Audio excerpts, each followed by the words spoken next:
Chapter 6. The Journey from Platform 9 and 3 quarters. Harry's last month with the Dursleys wasn't fun.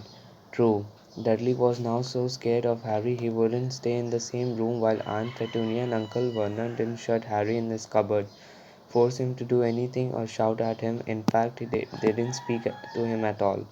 Half terrified, half furious, they acted as though any chair with Harry in it were empty. Although this was an improvement in many ways, it did become a bit depressing after a while. Harry kept to his room with his new owl for company. He had decided to call her Hedwig, a name he had found in a history of magic. His books were very interesting. He lay on his bed reading late into the night, Hedwig sweeping in and out of the open window as she pleased. It was lucky that Aunt Petunia didn't come in to vacuum anymore because Hedwig kept bringing back dead mice. Every night before he went to sleep, Harry ticked off another day on the piece of paper he had pinned to the wall, counting down to September the 1st. On the last day of August, he thought he did better speak to his aunt and uncle about getting to King's Cross station the next day. So he went down to the living room where they were watching a quiz show on television. He cleared his throat to let them know he was there, and Dudley screamed and ran from the room. Uncle Vernon. Uncle Vernon grunted to show he was listening. I need to be at King's Cross tomorrow to go to Hogwarts. Uncle Vernon grunted again. Would it be all right if you gave me a lift? Grunt. Harry supposed that meant yes, thank you. It was about to go back upstairs when Uncle Vernon actually spoke. Funny way to get a wizard's school the train. Magic carpets all got punctures, have they? Harry didn't say anything. Where is this school anyway? I don't know, said Harry, realizing this for the first time. He pulled the ticket Hagrid had given him out of his pocket. I just take the train from platform 9 and 3 quarters at 11 o'clock, he read. His aunt and uncle stared. Platform what? 9 and 3 quarters. Don't talk rubbish, said Uncle Vernon. There is no platform 9 and 3 quarters. It's on my ticket, barking, said Uncle Vernon, howling mad, the lot of them. You will see, you just wait. All right, we will take you to the King's Cross. We are going up to London tomorrow anyway, or I wouldn't bother. Why are you going to London? Harry asked, trying to keep things friendly. Taking Dudley to the hospital, growled Uncle Vernon. Got to have that ruddy tail removed before he goes to Smeltings. Harry woke at 5 o'clock the next morning and was too excited and nervous to go back to sleep. He got up and pulled on his jeans because he didn't want to walk into the station in his wizard's robes. He did change on the train. He checked his Hogwarts list again to make sure he had everything he needed. Saw that Hedwig was shut safely in a cage and then paced the room, waiting for the Dursleys to get up. 2 hours later, Harry's huge heavy trunk had been loaded into the Dursleys' car. Aunt Petunia had talked Dudley into sitting next to Harry and they had set off. They reached King's Cross at 10:30. Uncle Vernon dumped Harry's trunk onto a cart and wheeled it into the station for him. Harry thought this was strangely kind until Uncle Vernon stopped dead, facing the platform with a nasty grin on his face.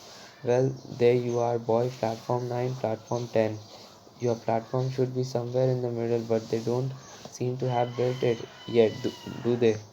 He was quite right. Of course, there was a big plastic number 9 over one platform and a big plastic number 10 over the one next to it, and in the middle nothing at all. Have a good term, said Uncle Vernon with an even nastier smile. He left without another word. Harry turned and saw the Dursleys drive away. All three of them were laughing. Harry's mouth went rather dry. What on earth was he going to do? He was starting to attract a lot of funny looks because Hedwig, he did have to ask someone. He stopped a passing guard but didn't dare mention platform 9 and 3 quarters. The guard had never heard of Hogwarts, and when Harry couldn't even tell him what part of the country it was in, he started to get annoyed, as though Harry was being stupid on purpose. Getting desperate, Harry asked for the train that left at 11 o'clock, but the guard said there wasn't one. In the end, the guard strode away, muttering about time wasters. Harry was now trying hard not to panic. According to the large clock over the arrival board, he had 10 minutes left to get on the train to Hogwarts, and he had no idea how to do it. He was stranded in the middle of a station with a trunk he could hardly lift, a pocket full of wizard money, and a large owl. Hagrid must have forgotten to tell him something you had to do, like tapping the third brick on the left to get to the diagonal alley. He wondered if he he wondered if he should get out his wand and start tapping the ticket inspector's stand between platforms 9 and 10. Or at that moment, a group of people passed just behind him and he caught a few words of what they were saying. Packed with muggles, of course. Harry swung round. The speaker was a plump woman who was talking to four boys, all with flaming red hair. Each of them was pushing a trunk like Harry's in front of him, and they had an owl. Heart hammering, Harry pushed his cart after them. They stopped, and so did he, just near enough to hear what they were saying. Now what's the platform number? Said the boy's mother. 9 3/4, piped a small girl, also red-headed, who was holding her hand. Mom, can't I go? You're not old enough, Ginny. Now be quiet, all right. Percy, you go first. What looked like the oldest boy marched towards platforms 9 and 10. Harry watched, careful not to blink in case he missed it. But just as the boy reached the dividing barrier between the two platforms, a large crowd of tourists came swarming in front of him. By the time the last backpack had cleared away, the boy had vanished. Fred, you next, the plump woman said. I am not Fred, I am George, said the boy. Honestly, woman, yourself you call yourself our mother. Can't you tell I am George? Sorry, George dear, only joking, I am Fred, said the boy. And off he went. His twin called after him to hurry up, and he must have done so, because a second later he had gone, but now had he done it. Now the third brother was walking briskly towards the barrier. He was almost there, and then, quite suddenly, he wasn't anywhere. There was nothing else for it. Excuse me, Harry said to the plump woman. Hello, dear, she said. First time at Hogwarts. Ron's new, too. She pointed at the last and youngest of her sons. He was tall, thin, and gangling, with freckles, big hands, feet, and a long nose. Yes, said Harry. The thing is, I don't know how to get onto the platform, she said kindly, and Harry nodded. Not to worry, she said. All you have to do is walk straight at the barrier between platforms 9 and 10. Don't stop and don't be scared, you will crash into it. That's very important. Best to do it as a bit of a run if you are nervous. Go on, go now before Ron. Okay, said Harry. He pushed his trolley around and stared at the barrier. It looked very solid. He started to walk towards it. People jostled him on their way to platforms 9 and 10. Harry walked more quickly. He was going to smash right into that barrier. Then he did be in trouble, leaning forward on his cart. He broke into a heavy run. The barrier was coming nearer and nearer. He wouldn't be able to stop. The cart was out of control. He was a foot away. He closed his eyes, ready for the crash. It didn't come. He kept on running. He opened his eyes. A Scarlet Stream engine was waiting next to a platform packed with people. A sign overhead said Hogwarts Express, 11 o'clock. Harry looked behind him and saw a wrought iron archway where the barrier had been, with the words platform 9 3/4 on it. He had done it. Smoke from the engine drifted over the heads of the chattering crowd, while cats of every color wound here and there between their legs. Owls hooted to one another in disgruntled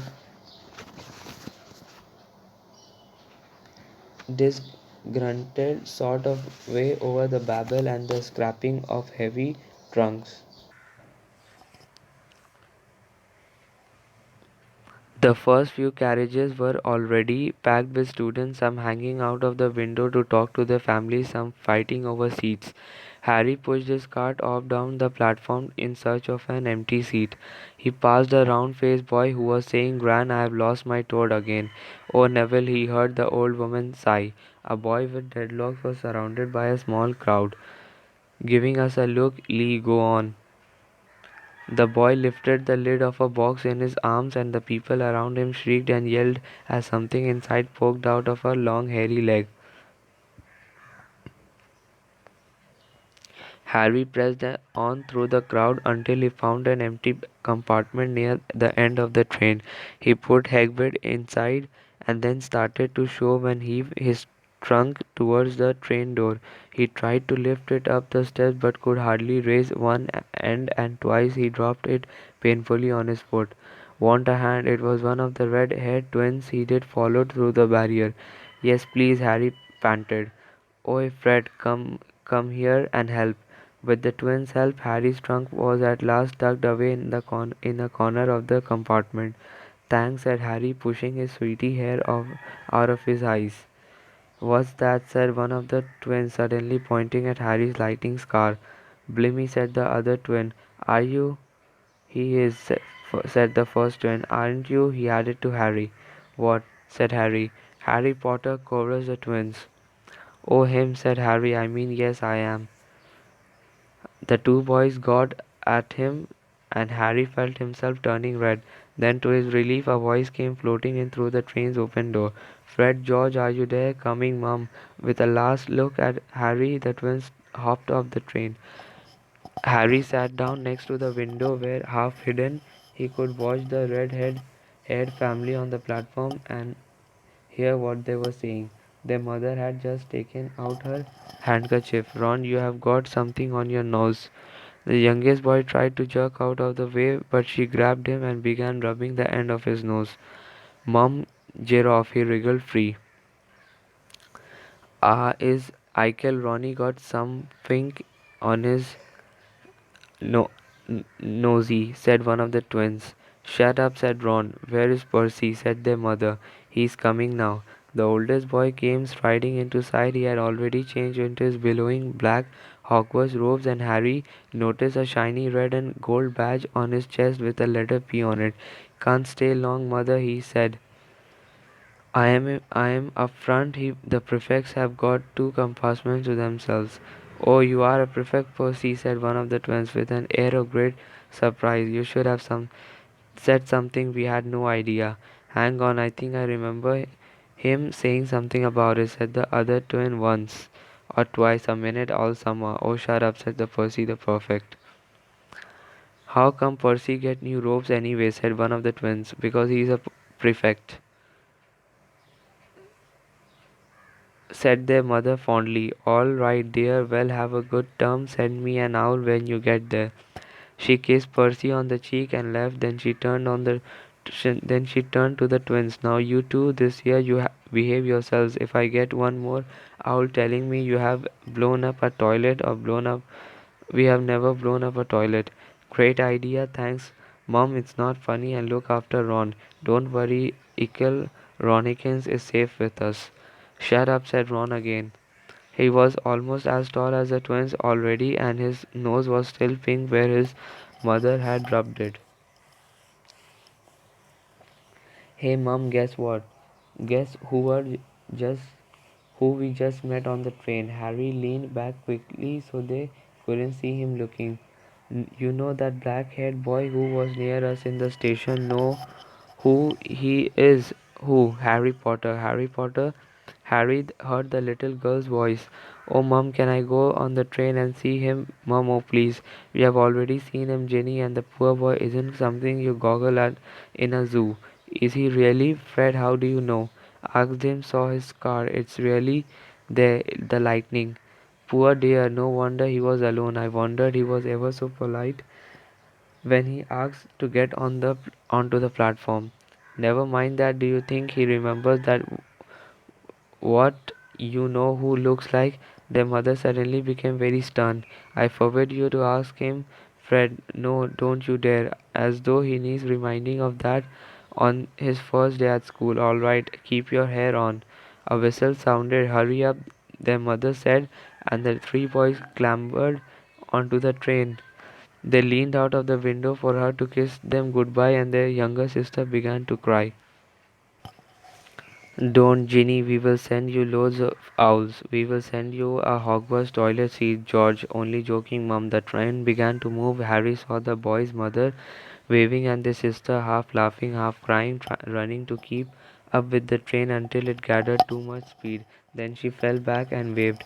Harry watched the girl and her mother disappear as the train rounded the corner. House flashed past the window. Harry felt a great leap of excitement. He didn't know what he was going to, but it had to be better than what he was leaving behind. The door of the compartment slid open and the youngest red-headed boy came in. "Anyone sitting here?" he asked, pointed at the seat opposite Harry. "Everywhere else is full." Harry shook his head and the boy sat down. He glanced at Harry and then looked quickly out of the window, pretending he hadn't looked. Harry saw he still had a black mark on his nose. "Hey Ron," the twins were back. "Listen, we are going down the middle of the train. Lee Jordan's got a giant tarantula down there, right?" mumbled Ron. "Harry," said the other twin, "did we introduce ourselves? Fred and George Weasley. And this is Ron, our brother. See you later then." "Bye," said Harry and Ron. The twins slid the compartment door shut behind them. "Are you really Harry Potter?" Ron blurted out. Harry nodded. "Oh, well, I thought it might be one of Fred and George's jokes," said Ron. "And have you really got, he pointed at Harry's forehead. Harry pulled back his bangs to show the lightning scar. Ron started. "So that's where you know who?"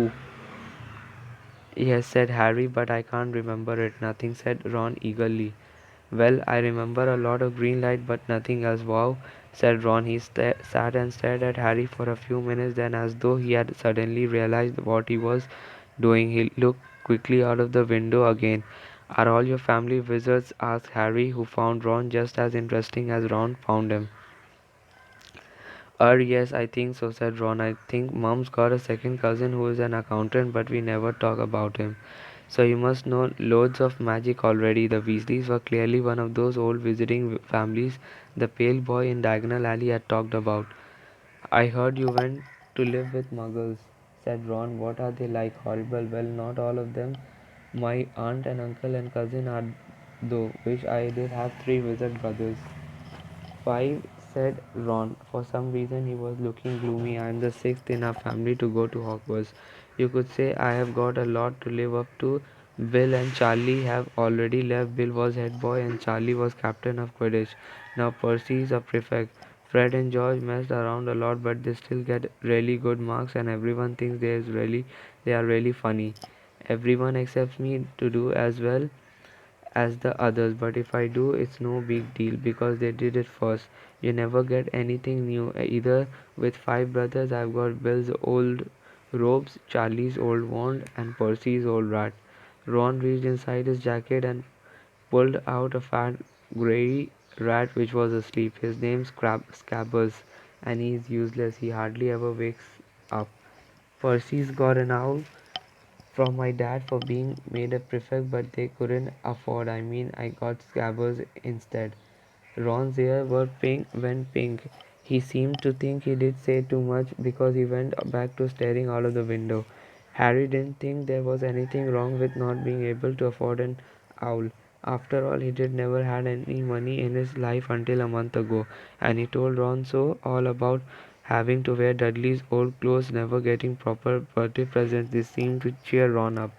"And until Hagrid told me I didn't know anything about being a wizard or about my parents or Voldemort."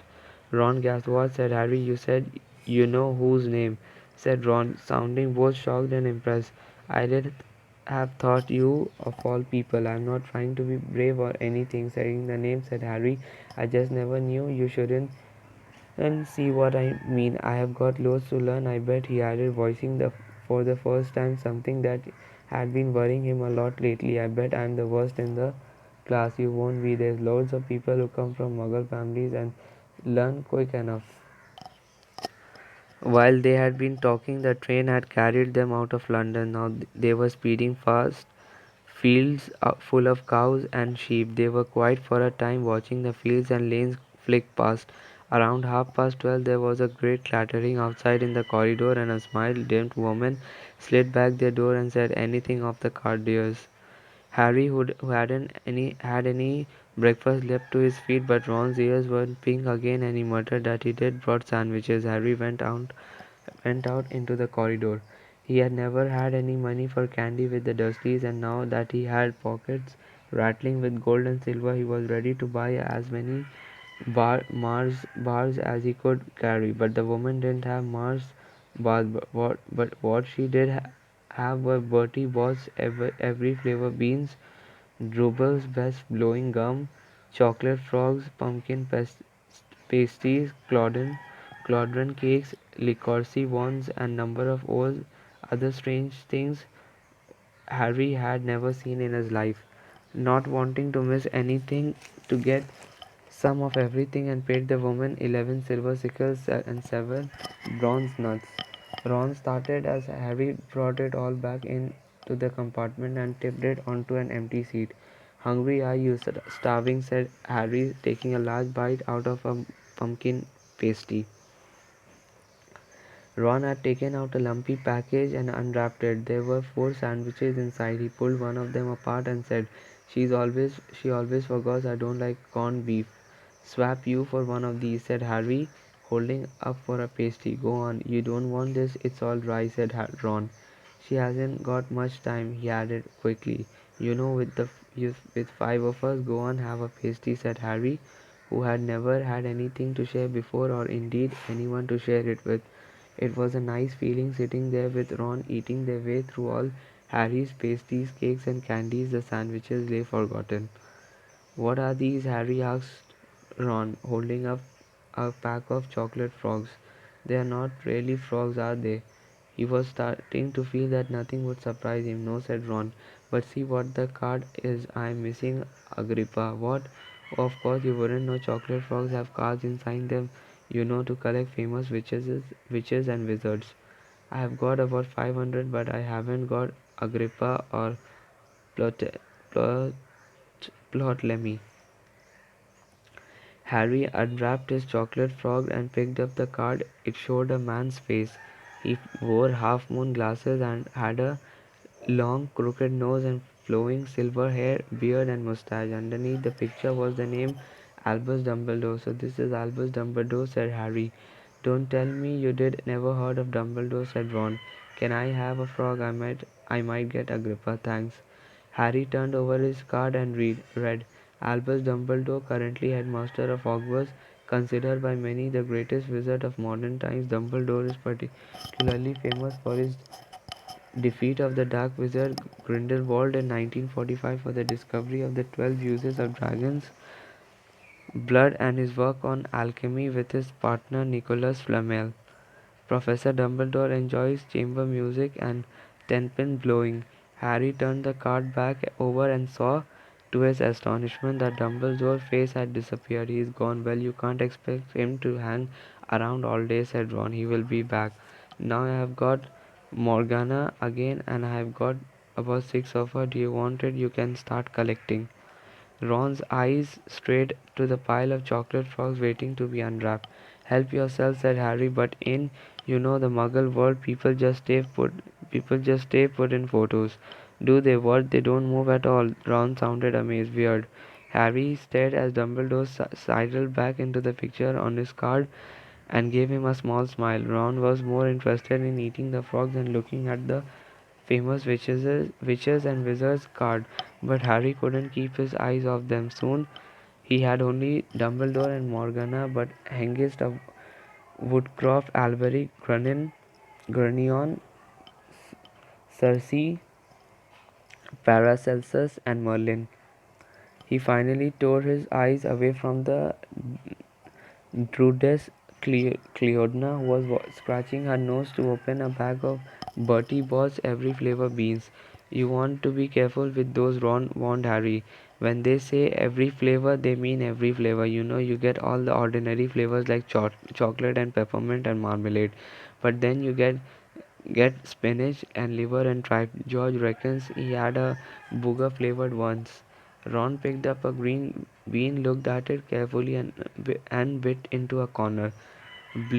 Sea sprouts. They had a good time eating the very flavored beans. Harry got toast, coconut, baked beans, strawberry, curry, grass, coffee, sardine, and was even brave enough to nibble the end of a funny grey one Raw wouldn't touch, which turned out to be pepper. The countryside now flying past the window was becoming wilder. The neat fields had gone. Now there were woods, twisting rivers, and dark green hills. There was a knock on the door of the compartment, and the round faced boy Harry had passed on platform 9 3/4 came in. He looked tearful. Sorry, he said, but have you seen a toad at all? When they shook their heads, he wailed, I have lost him. He keeps getting away from me. He will turn up, said Harry. Yes, said the boy miserably. Well, if you see him, he left. Don't know why he is so bothered, said Ron. If I did brought a toad, I did lose it as quick as I could. Mind you, I brought Scabbers, so I can't talk. The rat was still snoozing on Ron's lap. He might have died and you wouldn't know the difference, said Ron in disgust. I tried to turn him yellow yesterday to make him more interesting, but the spell didn't work. I will show you. Look. He rummaged around in his trunk and pulled out a very battered looking wand. It was chipped in places and something white was glinting at the end. Unicorn's head nearly poking out anyway. He had just raised his wand when the compartment door slid open again. The toadless boy was back, but this time he had a girl with him. She was already wearing her new Hogwarts robes. Has anyone seen a Todd Neville's lost one? She said. She had a bossy sort of voice, lots of bushy brown hair, and rather large front teeth. We have already told him we haven't seen it, said Ron, but the girl wasn't listening. She was looking at the wand in his hand. Oh, are you doing magic? Let's see it then. She sat down. Ron looked taken back. All right, he cleared his throat. Sunshine daisies, buttermellow turned this stupid fat rat yellow. He waved his hands, won, but nothing happened. Scabbers stayed grey and fast asleep. Are you sure that's a real spell? Said the girl. Well, it's not very good, is it? Is it? I've tried a few simple spells, but just for practice, and it's all worked for me. Nobody in my family's magic at all. It was ever such a surprise when I got my letter, but I was ever so pleased. Of course, I mean that it's the very best school of witchcraft here there is. I have heard. I've learned all our course books by heart. Of course, I just hope it will be enough. I am Hermione Granger, by the way. Who are you?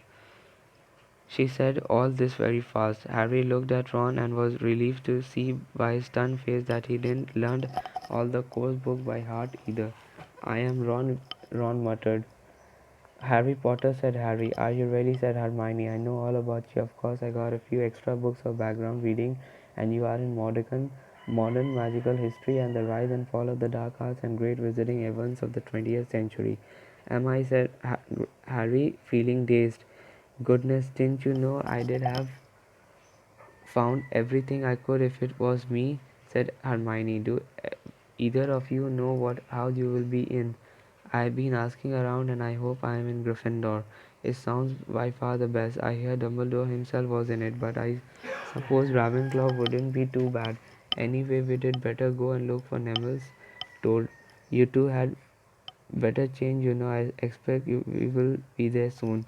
And she left, taking the toddler's boy with her. Whatever house I'm in, I hope she's not in it, said Ron. He threw his wand back into his trunk. Stupid spell, George gave it to me, but bet he knew it was a dud.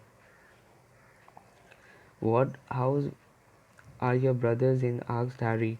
Gryffindor, said Ron. Gloom seemed to be settling on him again. Mom and Dad were in it too. I don't know what they will say if I'm not. I don't suppose Ravenclaw would be too bad, but imagine if they put me in Slytherin. That's the house Voldemort, I mean, you know who was in. Yeah, said Ron. He flopped back into his seat. Looking depressed. I think the ends of Scabbers' whiskers are a bit lighter, said Harry, trying to take Ron's mind off houses. So what do your oldest brother do now that they have left anyway?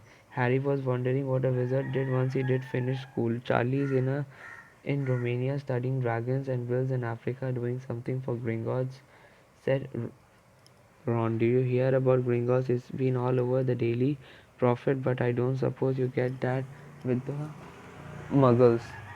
Someone tried to rob a high security vault. Harry stared. Really, what happened to them? Nothing. That's why it's such big news. They haven't been caught. My dad says it must have been a very powerful dark wizard to get round Gringos, but they don't think they took anything. That's what odd. Of course, everyone gets scared when something like this happens. In case you know who's behind it. Harry turned his news over in his mind. He was starting to get a prickle of fear every time you know who was mentioned. He supposed this was all part of entering the magical world, but it had been a lot more comfortable seeing Voldemort without worrying. What's your Quidditch team? Ron asked. I don't know any, Harry confessed. What? Ron looked dumbfounded. Oh, you wait, is the best game in the world, and he was off explaining all about the four balls and the positions of the seven players, describing famous games he did been to with his brothers and the boomstick he did like to get if he had the money. He was just taking Harry through the finer points of the game when the compartment door slid open yet again, but it wasn't Neville the thoughtless boy or Hermione Granger this time. Three boys entered and Harry recognized the middle at once. It was the pale boy from Madame Malkin's robe shop. He was looking at Harry with a lot more interest than he did Sean back in Diagonal Alley. Is it true, he said, they are saying all down the train that Harry's Potter in this compartment, so it's you, is it? Said Harry. He was looking at the other boys. Both of them were thickest and looked extremely mean. Standing on either side of the pale boy, they looked like bodyguards. Oh, this is Crab and this is Goyle, said the pale boy carelessly, noticing where Harry was looking. And my name's Malfoy, Draco Malfoy. Ron gave a slight cough which might have been hiding a snigger. Draco Malfoy looked at him. Think my name's funny, do you? No need to ask who you are. My father told me all the Weasleys have red hair, freckles, and more children than afford. They can afford. He turned back to Harry. You will soon find out some visiting families are much better than others. Potter, you don't want to go making friends with the wrong sort. I can help you there. He held out his hand to shake Harry's, but Harry didn't take it. I think I can tell who the wrong sort are for myself, thanks, he said coolly. Draco Malfoy didn't go red, but a pink thing appeared in his pale cheeks.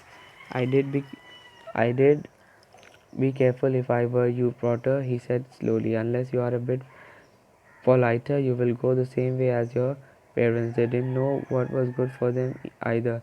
You hang around with riff-raff like the Weasleys, and that Hagrid, and it will rub off on you. Both Harry and Ron stood up. Say that again, Ron said, his face as red as his hair. Oh, you are going to fight us, are you? Malfoy sneered. Unless you get out now, said Harry more bravely than he felt, because Crabbe and Goyle were a lot bigger than him or Ron. But we don't feel like leaving, do we, boys? We have eaten all our food and you still seem to have some. Goyle reached towards the chocolate frog next to Ron. Ron leapt forward, but before he did so much as touch Goyle let out a horrible yell. Scabbers the rat was hanging off his fingers, sharp little teeth and sunk deep into Goyle's knuckle. Grab, Crabbe and Malfoy backed away as Goyle stung Scabbers round and round, howling, and when Scabbers finally flew off and hit the window, all three of them disappeared at once. Perhaps they thought there were more rats lurking among the sweets, or perhaps they did heard footsteps because a second later Hermione Granger had come in. What has been going on? She said, looking at the sweets all over the floor and Ron picking up Scabbers by his tail. I think he's been knocked out, Ron said to Harry. He looks closer at Scabbers. No, I don't believe it. He's gone back to sleep. And so he had. You have met Malfoy before. Harry explained about their meeting in Diagonal Alley. I've heard of his family, said Ron darkly. They were some of the first to come back to our side after you know who disappeared. Say they did been bewitched. My dad doesn't believe it. He says Malfoy's father didn't need an excuse to go over to the dark side. He turned to Hermione. Can we help you with something? You did better hurry up and put your robes on. I have just been up to the front to ask the conductor and he says we were nearly there. We are nearly there. You haven't been fighting, have you? You will be in trouble before we even get there. Scabbers has been fighting, not us, said Ron, scowling at her. Would you mind leaving while we change? All right, I only came in here because people outside are behaving very childishly, racing up and down the corridors," said Hermione in a sniffy voice. "And you have got dirt on your nose, by the way, did you know?" Ron glared at her as she left. Harry peered out of the window. It was getting dark. He could see mountains and forests under a deep purple sky. The train did seem to be slowing down. He and Ron took off their jackets and pulled on their long black robes. Ron's were a bit short for him. You could see his sneakers underneath them. A voice echoed through the train. "We will be reaching Hogwarts in 5 minutes' time. Please leave your luggage on the train. It will be taken to the school separately." Harry's stomach lurched with nerves, and Ron, he saw, lo- looked pale under his freckles. They crammed their pockets with the last of the sweets and joined the crowd thronging the corridor. The train slowed right down and finally stopped. People pushed their way towards the door and out onto a tiny dark platform. Harry shivered in the cold night air. Then a lamp came bobbing over the heads of the students, and Harry heard a familiar voice. First years over here, all right there, Harry." Hagrid's big hairy face beamed over the sea of heads. "Come on, follow me. Any more first years? First years, mind your step now. First years, follow me." Slipping and stumbling, they followed Hagrid down what seemed to be a steep, narrow path. It was so dark on either side of them that Harry thought there must be thick trees there. Nobody spoke much. Neville, the boy who kept losing his toad, sniffled one or twice. "Yeah, I will get your first sight of Hogwarts in a sec," Hagrid called over his shoulder. "Just around this bend here." There was a loud "oh." The narrow path had opened suddenly onto the edge of a great black lake, perched atop a high mountain on the other side. Its windows sparkling in the starry sky was a vast castle with many turrets and towers. "No more and four to a boat," Hagrid called, pointing to a fleeting of little boats sitting in the water by the shore. Harry and Ron were followed into their boat by Neville and Hermione. Everyone in shouted Hagrid, who had a boat to himself, right then forward, and the fleet of little boats moved off all at once, gliding across the table, which was as smooth as glass. Everyone was silent, staring up at the great castle overhead. I towered over them as they sailed nearer and nearer to the cliff on which he stood. "Heads down!" yelled Hagrid as the first boats reached the cliff. They all bent their heads, and the little boats carried them through a certain curtain of ivy that hid a wide opening in the cliff face. They were carried along a dark tunnel which seemed to be taking them right underneath the castle until they reached a kind of underground harbor where they were clambered out into rocks and pebbles. "Oh, you there, is this your toad?" said Hagrid, who was checking the boats as people climbed out of them. "Trevor!" cried Neville blissfully, holding out his hands. Then they clambered up a passageway in the rock after Hagrid's lamps, coming out at last onto smooth, damp grass right in the shadow of the castle. They walked up a flight of stone steps and crowded around the huge oak front door. "Everyone here, you there still got your toad?" Hagrid raised a gigantic fist and knocked 3 times on the castle door.